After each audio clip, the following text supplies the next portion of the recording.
Ja by som chcel teda hneď na začiatok prečítať verš, od ktorého sa bude väčšina tejto témy, tejto kázne odvíjať. A ak si to chcete, tak si to môžete nájsť. Je to Lukáš 10, od 30. po 37. verš. Lukáš 10, 30-37.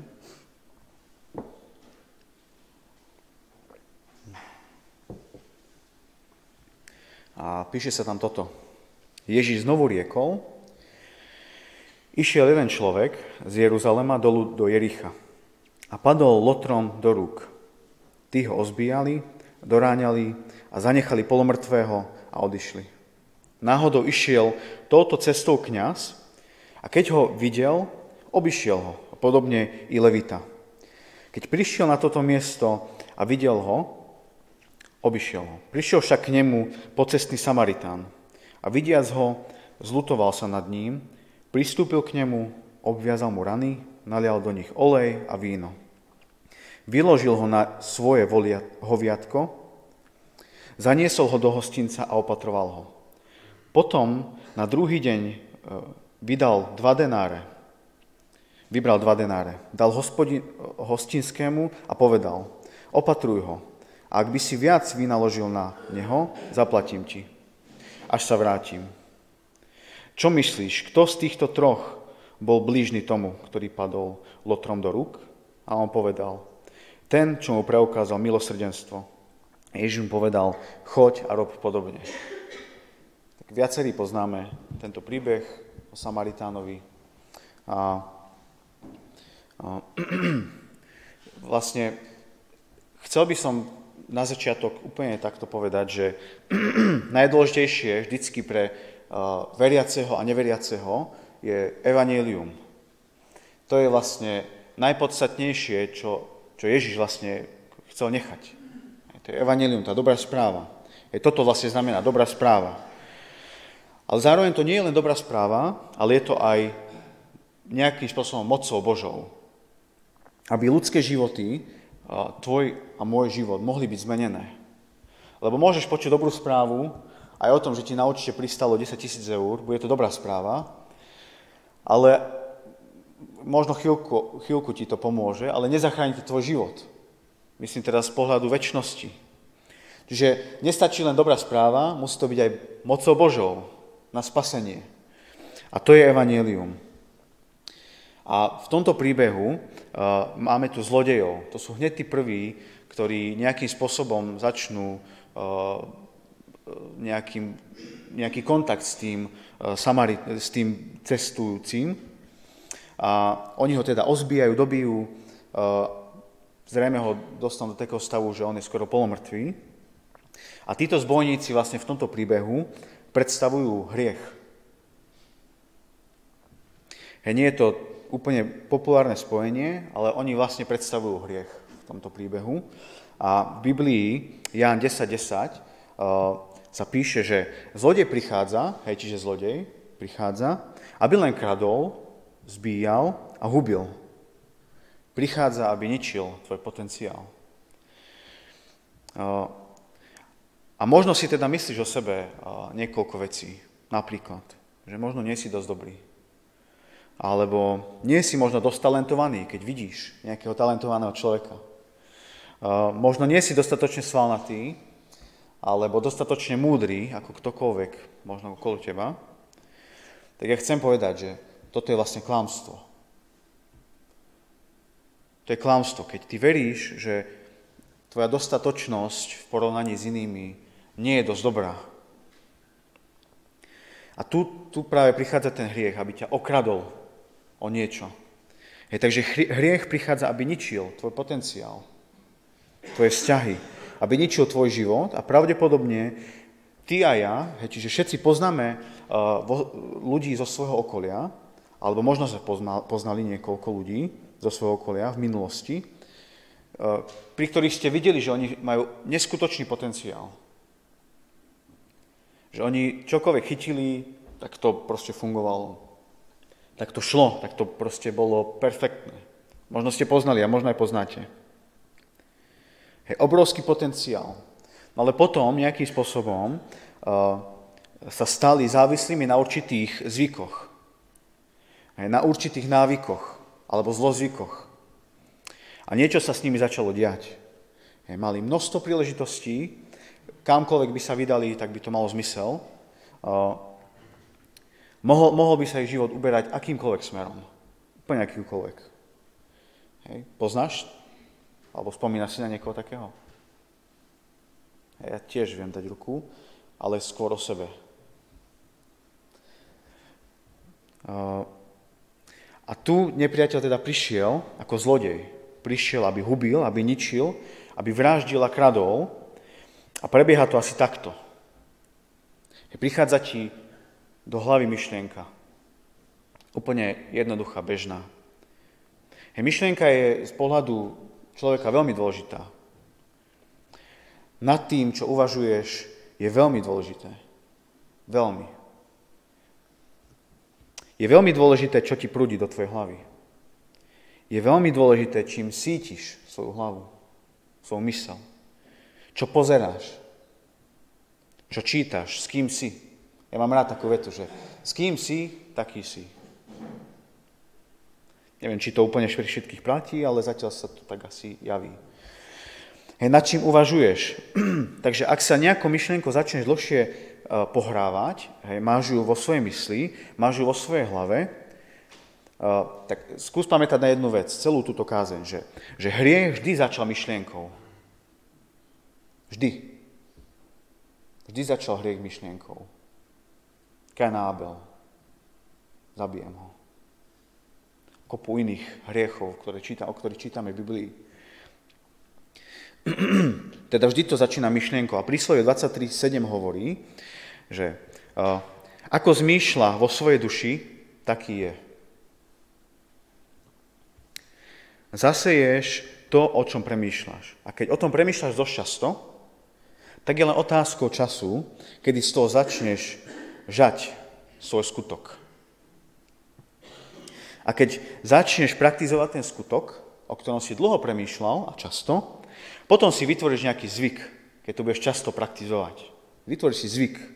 A keď si vytvoríš zvyk, tak z toho vznikne nejaký návyk, že to potrebuješ robiť. A následne z toho návyku alebo zlozvyku budeš žať zlý charakter. Ak tvoj charakter bude zlý, bude to mať dopad na tvoje smerovanie v tvojom živote. Ktorým smerom teda pôjdeš a ako dopadneš? Takže teda ten postup je od myšlienky po časté uvažovanie o tej myšlienke, po rozhodnutie sa spraviť prvý krok, potom druhý, tretí, po zvyk robiť niečo, až po návyk, čiže potrebu. A potom to smeruje ku zmene charakteru. A následne to teda má vplyv na tvoje smerovanie. A niekedy to zničí povolanie danej osoby. A ja teda poznám ľudí s obrovským potenciálom, ktorí skončili veľmi zle. Veľmi zle. Ono to vlastne vyzerá veľmi super na začiatku. V podstate človek, keď do toho padne, vyzerá to aj zábavne, alebo ako potešenie, niečo príjemné. Ale počúvajte, toto je trochu vtipné, že hriech je zlodej, hriech je zbojník a keby hriech bol tak nepríjemný, a teraz nič zlom, že ako si sadnúť s holým zadkom na kaktus, ak by bol taký príjemný, ako sa sadnúť s holým zadkom na kaktus, tak nikto by ten hriech nechcel. Nie? Nikto by netúžil po hriechu, keby to bolo také príjemné. Alebo keby bol hriech tak chutný, ako motorový olej, teda z auta po 300 000 kilometroch, no tak nikto by si ho nedal. Nie? Takže to znamená, že hriech na začiatku vyzerá veľmi chutne a lákavo. Preto každý potom túži. Hriech ti na začiatku ponúka teda potešenie, dáva ti radosť. Konečne máš pocit, že som plný. Konečne mám pocit, že niečo vo svojom živote mám. Ale potom je to vlastne prezlečený zbojník, ktorý vie, čo robí. A on niečo od teba v konečnom dôsledku chce. Hej, najskôr ti dá myšlienku, potom ťa chce v tej myšlienke udržať. Chce, aby si začal túžiť po tom, po čom myslíš. Alebo čo máš v mysli. Potom ťa prinúti konať. A vtedy to začne mať dopad. Najskôr ti zoberie charakter a následne tvoju sebaistotu a dôveru v Boha. Najskôr ti zoberie tvoj charakter. A potom začneš sebe pochybovať. Či ty naozaj si odovzdaný Bohu. Či ty naozaj ideš Božou cestou. Sú určité veci v Biblii, ktoré sú dobré, ktoré sú zlé, správne a nesprávne, ale takisto tam nachádzame určité veci, ktoré sú nejakým spôsobom šedé zóny. To sú veci, na ktoré nemáme odpoveď, či je dobrá, či je zlá. A nevieme, či správne, nesprávne. Ale vidíš, že možno tie šedé veci niekto robí a pre neho sú možno fajn a niekto ich nerobí, lebo by to pre neho mohlo byť zničujúce. Napríklad, ak by bol niekto alkoholik, bývalý alkoholik, abstinujúci alkoholik, lebo človek sa z toho asi zrejme nevie nikdy len tak ľahko dostať. A vidíš, že niekto zo zboru nemá proste problém si dať dobre vychladené pivo. Nemá problém. Ale pre neho, ako bývalého alkoholika, by to bolo likvidačné. Pre neho by to bolo zničujúce. Ale pre teba je to v pohode, nemám negatívnu skúsenosť s tým, tak si dám. Ale pre iného to môže byť životu nebezpečné. A takýchto šedých zón, čo je pre niekoho môže byť úplne v poriadku a pre niekoho to môže byť zničujúce, je v Biblii viacej. Ale pamätaj, že na to, že to môže mať, že ťa to môže vyosiť. Že práve keď ty začneš ako keby do takýchto vecí zachádzať, ťa to môže vyosiť. Môže to zmeniť tvoje smerovanie, ktoré si prijal, alebo si určil možno aj sám. Že Pán Boh ti povedal, a tak idem týmto smerom. A teba to môže nejakým spôsobom vyosiť. Chceš ísť teda za Bohom a ty spravíš nejakú vec, pustíš to do svojho života, tak ťa to môže úplne vychýliť. My sme teraz robili doma také schody a sme také ako vyrezávali, najprv sme to lepili, potom sme to rezali a tam sme potrebovali s uhlomerom pracovať, lebo tie schody naše boli veľmi krivé. A potrebovali sme fakt ísť na 0,01 uhlu, lebo keby trochu sme sa vychýlili, tak sme úplne inde. No a prvý schod sme teda, že ideme sa to naučiť, tak sme ho tak krivý spravili, že ešte aj krivé schody boli oproti tomu rovné. Tak si to viete predstaviť, že my sme fakt iba 0,1 toho uhlu posunuli a už to bolo úplne mimo. Tak toto častokrát môže vyzerať s tvojím a mojím životom. Že máš pocit, že ešte som v tom smere, však nejak sa tam držím, idem nejak, tak to ideš, ale môžeš skončiť fakt zle a inde. A preto sa musíme naučiť jednu veľmi podstatnú vec, ktorú sme zabudli. A nie len my ako baptisti, ale vo všeobecnosti veriaci. Pracovať na svojom spasení. Pracovať na tom. Pracovať na tom. Písmo nám to hovorí. Pracuj na svojom spasení. Nestačí len teda uveriť a vyskakovať potom 2 metre do výšky. A povedať si argument, ja som veriaci. A potom od skončenia zhromaždenia po sobotu žiť ako syn pekla a prísť nedeľu ako najväčší svätý. To žiaľ nestačí.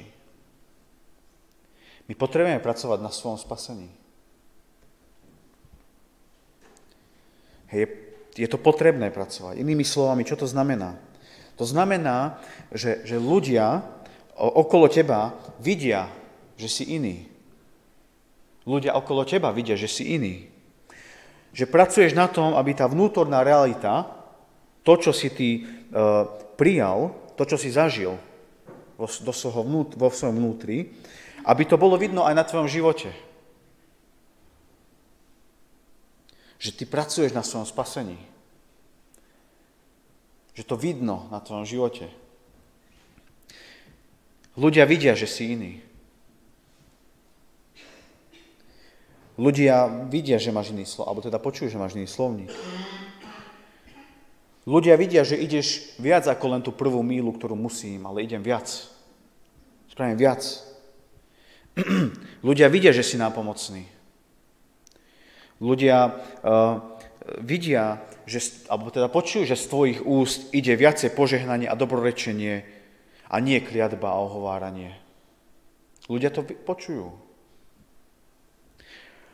Ľudia si nás všímajú. Ľudia sa dozvedia v tvojej práci, že si kresťan. Nemusíš to hovoriť. Že chodíš do kostola, do nejakého spoločenstva. Oni ti možno nemusia nič povedať, ale oni si to všímajú. Obzvlášť Lučenci, malé mesto, každý každého pozná. Už aj ja skoro, to aj nie som Lučenčan pôvodom, ale ľudia si všímajú, vidia, počujú.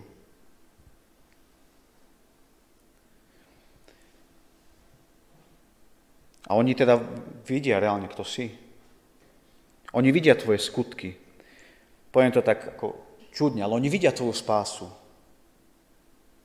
Oni vidia to, či pracuješ na svojom spasení. A práve toto, keď vidia, že ty naozaj pracuješ na svojom spasení, tak oni tomu nerozumejú. Prečo si taký, keď pracuješ na svojom spasení?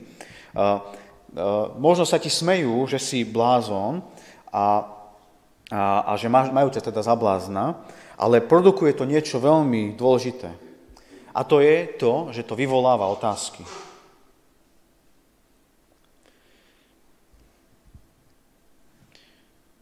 Nie je to, že chodíš do kostola. Nie je to, že sa vieš pomodliť na verejnosti. Ani nie je to, že niekomu zaplatíš nákup. To potešíš ľudí. Ale čo vyvoláva otázky, je to, keď vidia, že ty tam, kde všetci ostatní robia niečo, čo je bežné pre tento svet, si ty, ktorý pracuješ na svojom spasení a nebudeš to robiť. To vyvoláva otázky. Prečo si taký blázon? No lebo verím. Prečo sa takto chováš? Prečo ty neohováraš? No lebo pracujem na svojom spasení.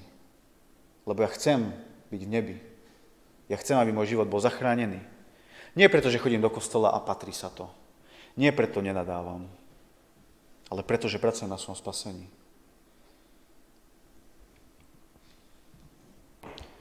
Takže je potrebné pracovať na svojom spasení.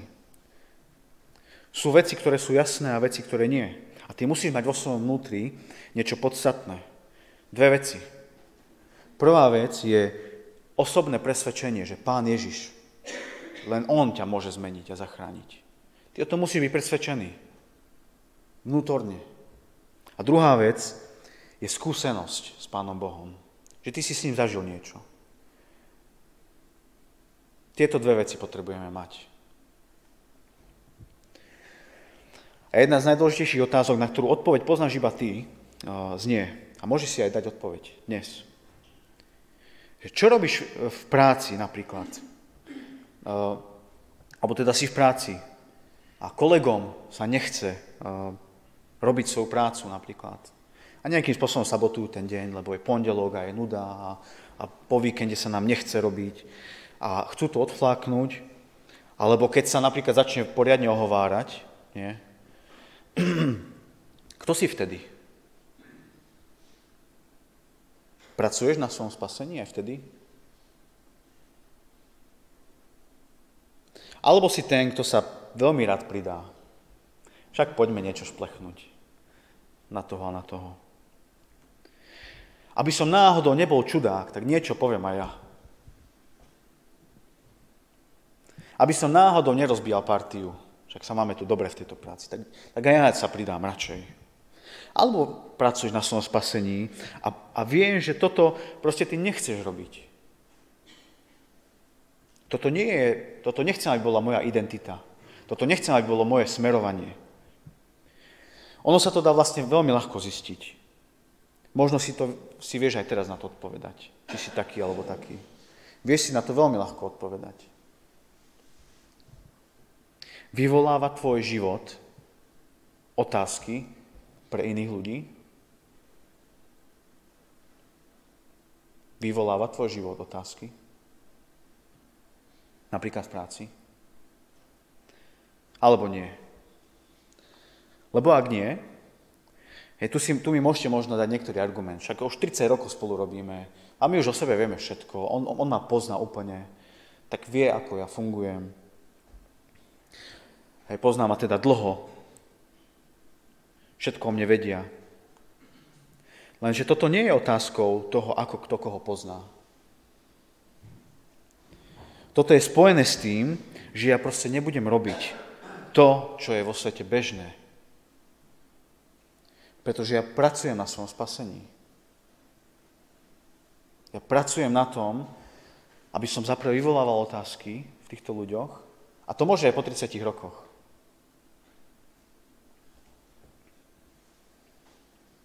A hriech sa vždy teda bude snažiť ukradnúť ti tvoju seba istotu pred Bohom. Vždy sa bude snažiť ťa zahambiť. Ten vzťah, ktorý môžeš mať s Bohom, vždy sa ťa bude snažiť zahambiť pred Bohom. Aby si ty mal pocit, že ty nie si proste dosť dobrý na to, aby si bol pred ním.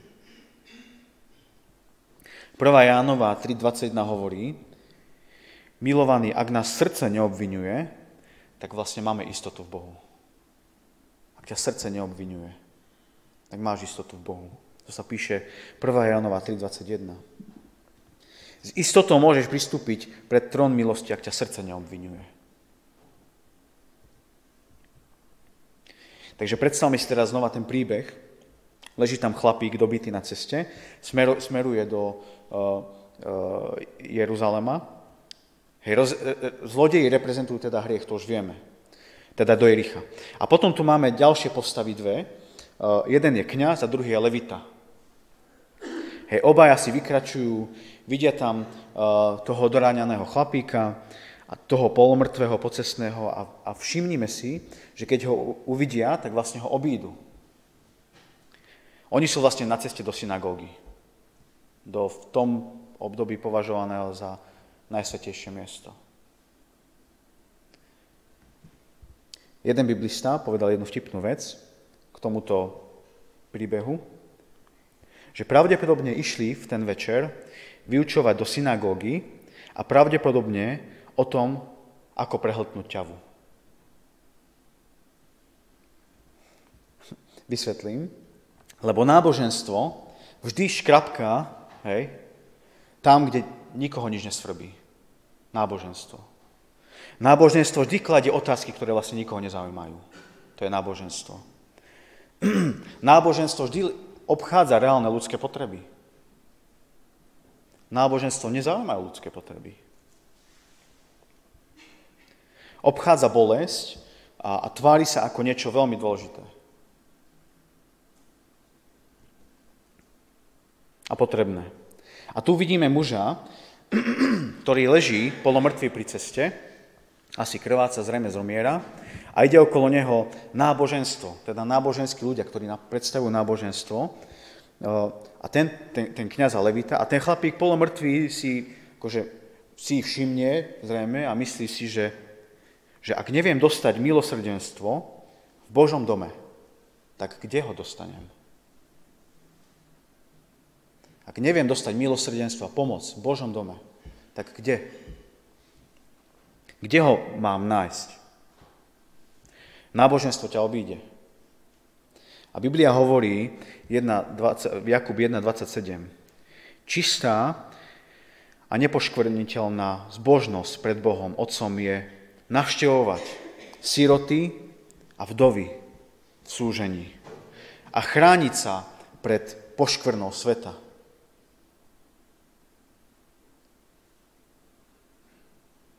To je zbožnosť. Starať sa o núdznych a chrániť svoj život pred poškvrnou tohto sveta. Hej, milovať ľudí, zvlášť tých, ktorí sami si nevedia pomôcť. A za druhé, chrániť seba pred poškvrnou v tomto svete. A možno sa niekto vyhovára, že ja nemám kvalifikáciu, hej, možno práve ako keď vidíme niekoho na zemi polomrtvého, ale Pán Boh kvalifikuje povolaných, ktorí príjmu povolanie. Pán Boh ťa kvalifikuje. Nie nejaký titul alebo nejaký kurz. Pán Boh kvalifikuje tých, ktorí sú ochotní vykročiť. Nie tých, ktorí si povedali, však tento titul ma kvalifikuje. Tých, ktorí sú ochotní ho nasledovať a pracovať na svojom spasení. Máme tu potom ďalšiu postavu, a to je Samaritán, veľmi neobľúbený človek v Izraeli, obchádzaný, opovrhovaný. Táto skupina ľudí, ich vlastne Židia nemali vôbec radi. A tento Samaritán bol emocionálne zapojený do tohto deja. On mal zaujímavý prístup, keď videl toho doráňaného muža. Ako sme čítali na začiatku, prišlo mu ho ľúto. To je prvá vec. Zľutoval sa nad ním, mal s ním súcit. Takto to Biblia opisuje. A druhá vec, čo spravil tento Samaritán, praktizoval lekárskú prax bez licencie. Nalial mu na rany olej a víno. Nečítame nič o tom, že by bol lekár. Ale to, čo robil, bolo v súlade s tou lekárskou praxou v tej doby. A tretiu vec, čo spravil, premiestnil zraneného človeka, polomrtvého, zaplatil účet za jeho uzdravenie a teraz trošku otočím mincu a prepojím na to s príbehom marnotratného syna. V tomto príbehu, ktorý som prerozprával o milosrdnom Samaritánovi, on prišiel tam, kde sa dobitý človek nachádzal. Čiže on išiel za ním, alebo teda ho stretol. On vstúpil do tej situácie, kde bol polomrtvý a mal súcit.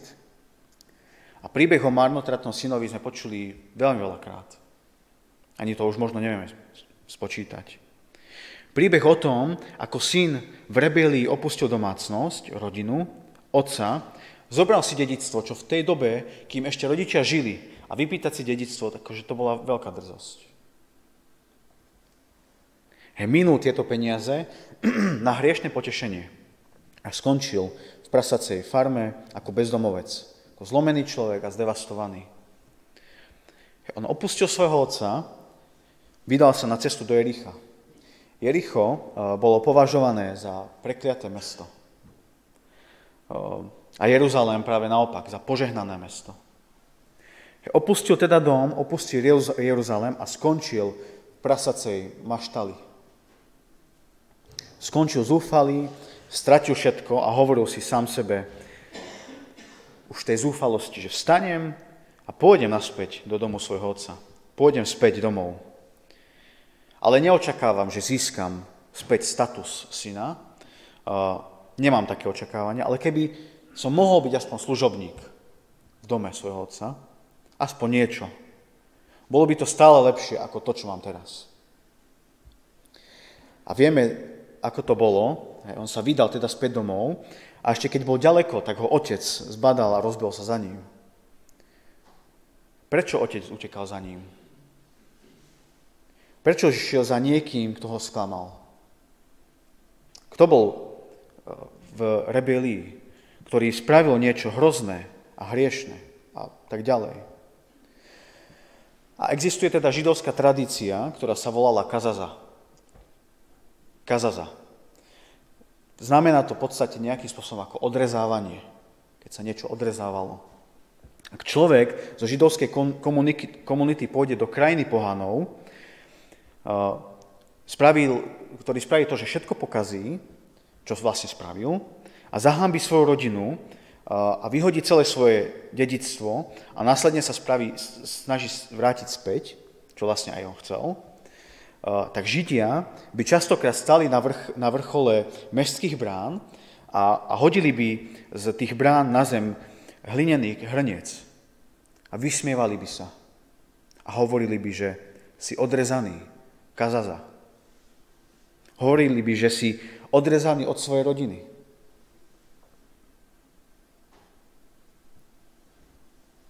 A znova tu vidíme niečo, čo je veľmi spoločné s tými dvoma, s tým kňazom a s tým levitom.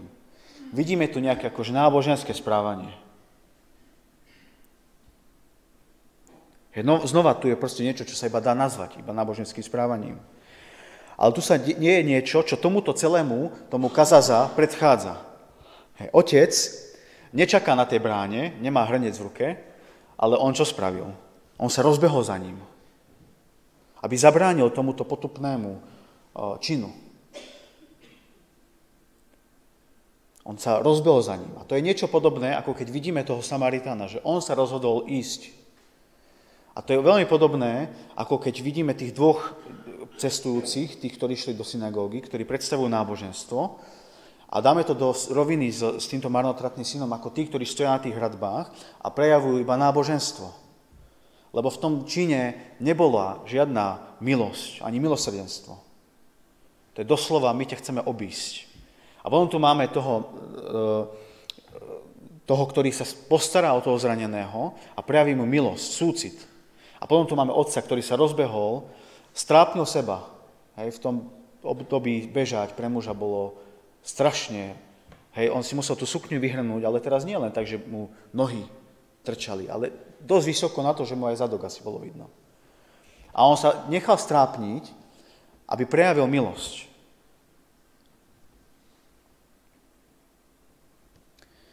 A tu mi iba jedno ide, že či vieme, prečo nikto z nás nemusí zažiť kazazu. Že či vieš prečo. Že prečo ty si nemusel byť takto potupený, ponížený.